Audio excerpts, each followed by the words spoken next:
오늘의 말씀입니다. 기도하겠습니다.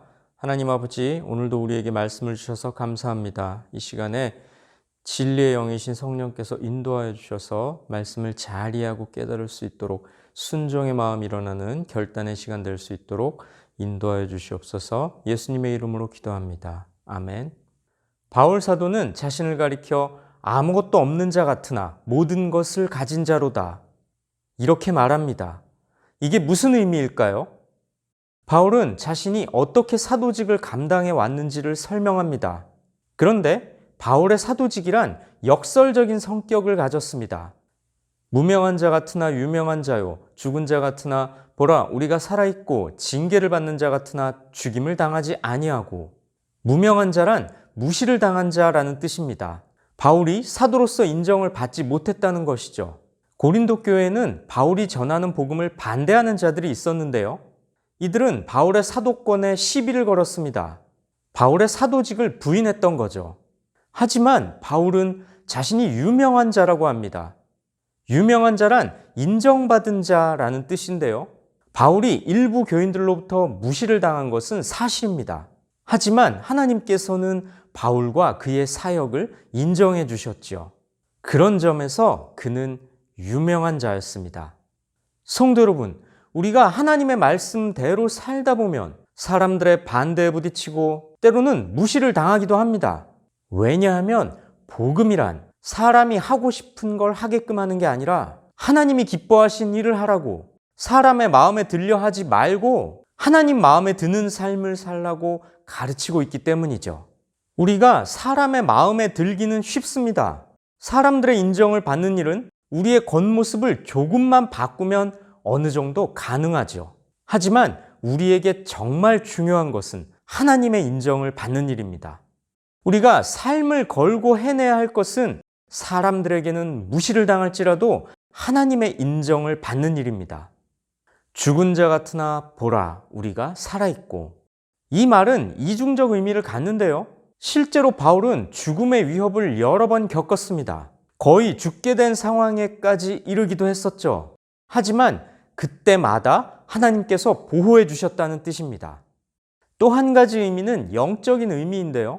바울은 자아를 죽였습니다. 자신의 욕망, 인생의 기쁨을 쫓지 않고 예수 따르는 길을 택했던 것이죠. 사람들이 볼 때 바울의 삶이란 생기 없고 우중충해 보일 뿐이었을 겁니다. 살아도 사는 게 아닌 죽은 것과 마찬가지로 보였겠죠. 하지만 그런 바울의 삶을 통해 영원한 생명을 주시는 분 예수 그리스도가 드러난다는 것이죠. 성도 여러분, 이 땅의 온갖 즐거움들을 추구하며 살면 활력 있고 좋아 보일 수 있습니다. 하지만 중요한 것은 나를 통해 예수의 생명이 나타나는가입니다. 내 자아가 죽음으로써 참 생명을 주시는 분 예수 그리스도가 드러난다면 우리는 기꺼이 죽을 수 있어야 합니다. 징계를 받는 자 같으나 죽임을 당하지 아니하고, 바울을 대적하는 이들은 바울이 여러 가지 고통과 시련을 당하는 건 그가 하나님께 죄를 지었기 때문에 하나님으로부터 징계를 받는 것이라고 오해했습니다. 혹은 과거에 교회를 핍박했기 때문에 징계를 받는 거라면서 비난했던 것으로 보입니다. 하지만 하나님께서는 위기 때마다 바울을 보호해 주셨습니다. 그 사실은 바울이 죄를 지었기 때문에 그 대가를 치르는 거라고 생각하던 자들에게 그들의 생각이 틀리다는 걸 가르쳐 주었죠. 근심하는 자 같으나 항상 기뻐하고, 가난한 자 같으나 많은 사람을 부유하게 하고, 아무것도 없는 자 같으나 모든 것을 가진 자로다. 근심하는 자 같으나 항상 기뻐하고, 사람들이 보기에 바울이라는 사람은 늘 근심에 쌓여 있어야 정상이었습니다. 사도로서의 자격에 시비를 거는 이들이 있었고요. 일부 교인들은 그것 때문에 흔들리기도 했습니다. 환난과 궁핍과 고난과 매맞음과 갇힘과 난동과 수고로움과 자지 못함과 먹지 못함은 바울에게 일상적인 것이었습니다. 그러니 바울이 늘 근심하는 사람 취급을 받는 건 어쩌면 자연스러웠겠죠. 하지만 바울은 늘 기뻐했습니다. 그리고 성도들에게도 그리하도록 가르쳤죠. 바울은 어떻게 항상 기뻐할 수 있었을까요? 바울은 잠시 거쳐갈 이 땅이 아닌 영원한 하늘나라를 내다보는 사람이었기 때문입니다. 예수 그리스도께서 다시 오실 때 지금 겪는 근심과는 비교할 수 없는 기쁨과 영광을 주실 것을 확신했기 때문입니다. 지금 겪는 고난의 길이 예수 따르는 이에게 마땅히 주어진 길이라는 걸 믿음으로 받아들였기 때문입니다. 성도 여러분, 예수 믿는 신앙 때문에 고통과 시련을 겪고 있습니까? 지금 겪는 고난의 길이 장차 영원한 영광의 길로 인도하는 생명의 길임을 믿으시기 바랍니다. 그럴 때에 우리 마음에 예수 그리스도께서 주시는 평강과 기쁨이 넘치게 될 것입니다. 가난한 자 같으나 많은 사람을 부유하게 하고, 말 그대로 바울은 가난했습니다. 물론 그가 처음부터 가난하지는 않았겠죠. 바울은 유명한 유대교 랍비였습니다. 사회적 지위가 있었으니까 가난했다고 보기는 어려울 겁니다. 하지만 바울은 예수님을 영접한 이후에는 복음을 위해 스스로 가난한 자가 되었죠.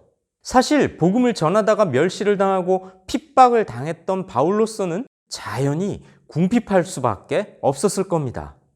그런데요, 바울은 그가 많은 사람을 부유하게 한다고 합니다.